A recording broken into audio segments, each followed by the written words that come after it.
WA Premier Mark McGowan has responded to the prediction of 25,000 daily New South Wales cases by immediately elevating that state's risk category. Holly Edwards-Smith has the details.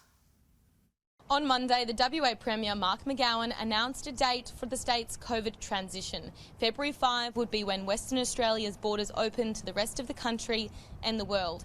However, the Premier has shown that until that date, he is willing to do everything he can to keep WA COVID-free. This afternoon, he has announced that New South Wales will be reclassified as an extreme risk jurisdiction at 12:01 a.m. Saturday, the 18th of December. This change follows a spike in cases in New South Wales, as well as a prediction from the state's Health Minister Brad Hazzard that by the end of January, New South Wales could be recording daily cases which exceed 25,000. When Mark McGowan made the border announcement, he said it was set in stone, bearing an unforeseen catastrophe. Today, in the Facebook post announcing this reclassification, February 5 is still listed as the day the borders will open.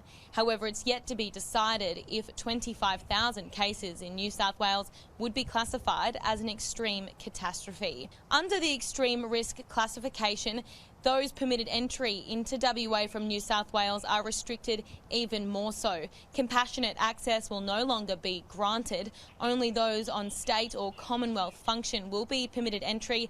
They must be fully vaccinated, receive a negative PCR test prior to departure and complete 14 days in hotel quarantine. The West Australian Premier has said he will be watching the concerning situation in New South Wales, and we will have to wait and see if the situation there does reach cases in the high thousands and whether or not that is deemed a catastrophe to the WA State Premier, and if the February 5 day will remain locked in.